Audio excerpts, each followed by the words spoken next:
ఈ శుభాలు ఎక్కడి నుండి వస్తాయంటే దేవుడు మటుకు మాత్రమే ఇవ్వగలడు. మనం ఎవరైనా వ్యక్తులను కలిసినప్పుడు all the best, God bless you అని చెప్తాం. అయితే అవన్నీ నీకు ఎవరు ఇవ్వాలంటే దేవాది దేవుడు మటుకు మాత్రమే ఇవ్వాలి. ఈ రోజున ఇక్కడ కూడిక ఎందుకు ఏర్పాటు చేశారంటే దేవుని సువార్త అందరికీ అందించబడాలని, ఆ శుభవార్త మీరందరూ విని రక్షణ లేని వారు రక్షించబడి యేసే నిజమైన దేవుడని తెలుసుకోవాలని మరి దంపతులిద్దరూ ఈ రోజున ఈ యొక్క కూడికను ఏర్పాటు చేశారు. నీ పాపం పోవాలంటే యేసుని నమ్మాలి, నీ రోగం పోవాలంటే యేసుని నమ్మాలి, నీ జీవితంలో శుభాలు జరగాలంటే యేసుని నమ్మాలి. ఎవరయ్యా యేసు అంటే 2024 సంవత్సరముల క్రితము కన్యా మరియ గర్భమందు ఆయన పరిశుద్ధాత్మ వల్ల గర్భము ధరించి నరావతారిగా జన్మించాడు. ఆయన జన్మకు గల కారణం ఏమిటంటే ఈ లోకములో మానవాళి పాపముతో నిండి ఉన్న కారణముగా ఆ పాపము పోవాలంటే, మన జీవితంలో శుభాలు కావాలంటే ఆయన జన్మించుట అవశ్యము. అందు నిమిత్తం ఆయన కన్యా మరియ గర్భమందు జన్మించారు. ఒకసారి మనం పాత గ్రంథంలోనికి వెళ్తే, పాత నిబంధన గ్రంథంలోనికి వెళ్తే దేవాది దేవుడు, తండ్రి అయిన దేవుడు తన పోలిక చెప్పున ఆదామును అవ్వనైనా సృజించారు. ఆదామును అవ్వను సృజించి ఒక తోటలో వారిద్దరిని పెట్టారు. పెట్టి నేను మీకు స్వేచ్ఛనిస్తున్నాను, మీరు ఎక్కడికైనా తిరగండి, ఎక్కడికైనా వెళ్ళండి. అయితే ఈ యొక్క చెట్టు ఫలము తినవద్దని తండ్రి అయిన దేవుడు వారికి తెలియచేస్తారు.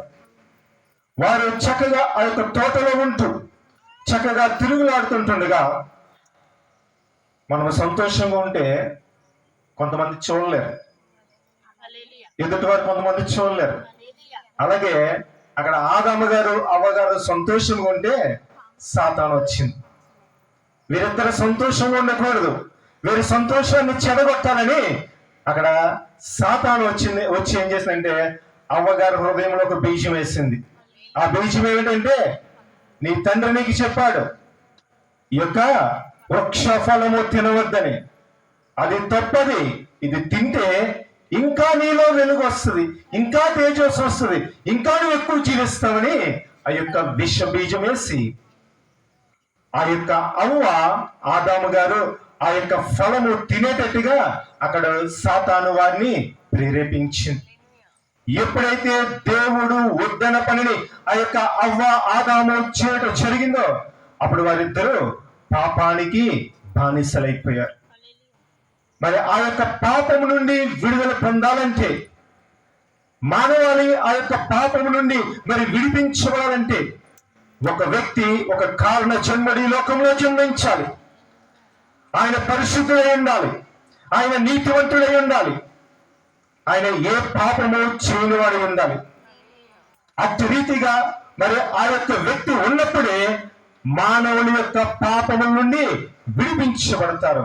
అందు నిమిత్తము 2024 సంవత్సరముల క్రితము ఆయన పాపరహితుడిగా పరిశుద్ధాత్మ వల్ల గర్భము ధరించారు.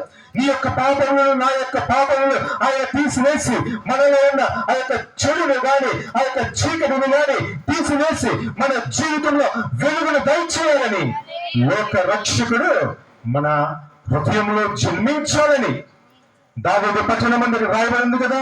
దావీదు పట్టణమందు నేడు మీ కొరకు రక్షకుడు జన్మించాడు. 2024 సంవత్సరముల క్రితము ఆయన మనందరి నిమిత్తము ఆయన జన్మించాడు. జన్మించి లోకానికి వెలుగును తీసుకుని వచ్చాడు. అయితే ఇంకను మరి కొంతమంది పాపములోనే ఉంటూ ఉన్నారు. ఈరోజు దేవుని వాక్యం పరిశుద్ధ గ్రంథము తెలియజేస్తుంది, యేసు క్రీస్తు ప్రభువును సొంత రక్షకుడిగా అంగీకరించినట్లయితే, యేసు క్రీస్తు ప్రభువును అంగీకరించినట్లయితే, నీ పాపములను ఒప్పుకున్నట్లయితే ఆయన నీ పాపములను క్షమిస్తాడు. ఆయన నిన్ను హక్కును చేర్చుకుంటాడు. చేర్చుకుని నీ జీవితంలో శుభాలను ఇచ్చేస్తాడు. ఒకవేళ ఇంతవరకు అయ్యా నా జీవితంలో శుభాలు లేవండి, నేను ఏ పని తలపెట్టినా అంత అశుభమే అని ఒకవేళ నువ్వు తలుస్తున్నట్లయితే యేసునొద్దకురా. నేనే సమయము, ఇదే అనుకూలమైన సమయము. నువ్వు యేసునొద్దకు వచ్చినట్లయితే దేవుడు నీ జీవితంలో గొప్ప కార్యములు జరిగిస్తాడు. ఆయన నిన్న నేడు నిరంతరము ఏకరీతిగా దేవుడు. ఆయనకి అసాధ్యమైనది ఏదీ లేదు. ఆయన సమస్తమును సాధ్యము చేస్తాడు. నీ జీవితంలో శుభాలు కావాలంటే, నీ జీవితంలో దీవెనలు కావాలంటే, నీ జీవితంలో ఆశీర్వాదాలు కావాలంటే, అన్నిటికన్నా మిన్నగా నీ జీవితంలో రక్షణ కావాలంటే, నీకు బాప్తిసం పొందుకోవాలని ఆశిస్తున్నట్లయితే దేవుడి యొక్కకు వస్తే దేవుడు నిన్ను క్షమిస్తాడు. క్షమించి ఆయన ఏమంటాడంటే, నీవు నీటి మూలముగా ఆత్మ మూలముగా జన్మించు, నువ్వు నా బిడ్డ పెంచుకుంటావు, నువ్వు వెలుగు సంబంధంగా ఉంటావు, నీ జీవితంలో శుభాలు నేను ఇస్తాను. తల్లి తండ్రి ఇవ్వలేకపోవచ్చు, బంధువులు ఇవ్వలేకపోవచ్చు, రక్త సంబంధికులు ఇవ్వలేకపోవచ్చు, కానీ నా తండ్రి అయిన యేసయ్య, ఆకాశమందు ఆశీనుడైన యేసయ్య ఆయన నీకు శుభాలను దయచేస్తాడు. ఆయన నీ జీవితంలో గొప్ప కార్యములు చేస్తాడు. ఆయన నీ జీవితంలో ఆశ్చర్య కార్యములు జరిగిస్తాడు. అందుకు ఆయనకి పేరు ఆశ్చర్యకరుడు, అద్భుతకరుడు ఆయనకు పేరు. నీ జీవితంలో ఆశ్చర్య కార్యములు, అద్భుత కార్యములు జరగాలంటే నువ్వు యేసు క్రీస్తు ప్రభువాన్ని సొంత రక్షకుడిగా అంగీకరించి. ఇక్కడ చక్కటి 2 ఉదాహరణలు ఉన్నాయి. నేను సమయం అయిపోతుంది, నేను తెలియచేసి ముగిస్తాను. మొదటి ఉదాహరణ, మరి ఈ కూడిక ఏర్పాటు చేసిన కొండలరావు గారి తండ్రి గారు మన మధ్యనే ఉన్నారు. మరి కొన్ని నెలల క్రితము ఈ యొక్క గృహంలో కూడిక ఏర్పాటు చేసినప్పుడు ఆయన కాలుకి గాయము. దేవుడు తెలియచేశాడు, మీ కాలును ఆయన ముడతాడు. మీ యొక్క ఎటువంటి ఆపరేషన్ కానీ లేకుండా దేవుడు మీ జీవితంలో స్వస్థత కార్యములు చేస్తాయని అలనాడు దేవుడు ఆ యొక్క కోటలో తెలియచేసినట్టుగా ఎటువంటి ఆపరేషన్ లేకుండా దేవుడు వారి కాలును ముట్టి స్వస్థపరిచాడు. 2వ ఉదాహరణ, సజీవ్ ఉన్నాడు ఇక్కడ, మణి మీ అందరికీ తెలుసు. మరి దేవుడు ఆ బిడ్డను మరణ పడకల నుంచి లేవనెత్తాడు.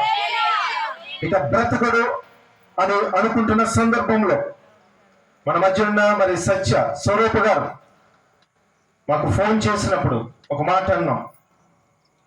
అది దేవుడి మాట, మా మాట కాదు, యెషయా గ్రంథంలో ఉంటుంది. నువ్వు యేసుక్రీస్తు ప్రభువాన్ని దేవాదిగా అంగీకరించినట్లయితే, ఆయన సొంత రక్షకుడిగా అంగీకరించినట్లయితే ఆయన నిన్ను మరణ పడకల నుంచి పైకి లేపుతాడు. కాబట్టి అట్టి రీతిగానే ఈ రోజున మీ అందరికి బంధువులకి చాలా మందికి తెలుసది, మరి మరణ పడకల నుంచి లేచాడు. వారి జీవితాల్లో శుభాలు ఇచ్చాడు. ఈ రోజు మీ జీవితాల్లో కూడా శుభాలు ఇస్తాడు. సజీవ్ ధన్య అంటే మణి దుర్గ, అంతే కదమ్మా, వీరిద్దరూ యేసు క్రీస్తు ప్రభువాన్ని సొంత రక్షకుడిగా అంగీకరించాడు. మన ఇక్కడ దుర్గబాబు కనబడుతున్నాడు నాకు. మరి క్యాపిటల్ హాస్పిటల్లో పెట్టినప్పుడు అక్కడ గురించి వెళ్ళాం, ప్రార్థన చేస్తాం. దేవుడు ఆ బిడ్డను ముట్టి స్వస్థపరిచాడు. నువ్వు యేసు క్రీస్తు ప్రభువాన్ని సొంత రక్షకుడిగా అంగీకరించు. దేవుడు నీ జీవితాన్ని మార్చబోతున్నాడు. నీ జీవితం నూతనమైన కార్యం చూడబోతున్నావు. యేసు క్రీస్తు ప్రభువాన్ని నువ్వు అంగీకరించినట్లయితే ఇదే అనుకూల సమయము. నువ్వు అంగీకరించి దేవుడు నీతో మాట్లాడుతున్నాడు. వారి జీవితంలో జరిగిన శుభాలు నీ జీవితంలో జరుగుతాయి. ప్రియమైన జనాంగమా, ప్రియమైన క్రైస్తవుడా, ప్రియమైన సహోదరి, ప్రియమైన సహోదరుడా, దేవుడు నిన్ను ఎంతగానో ప్రేమిస్తున్నాడు. శాశ్వతమైన ప్రేమతో ఆయన నిన్ను ప్రేమిస్తున్నాడు. భార్య ప్రేమించదు, భర్త ప్రేమించదు, తల్లి ప్రేమించదు, తల్లిదండ్రులు ప్రేమించరు, పిల్లలు ప్రేమించరు, కానీ యేసయ్య నిన్ను ఎంతగానో ప్రేమిస్తున్నాడు. ఆ ప్రేమ నీకు కావాలంటే నువ్వు దేవుని దగ్గరికి రా. దేవుడు నీకు శుభాలు దయచేస్తాడు. దేవుడి మాటలు మన ఇంటిలో దీవించిన గాక. ఇప్పుడు పాశ్రం గారు వచ్చి మరి చక్కటి వాక్య సందేశం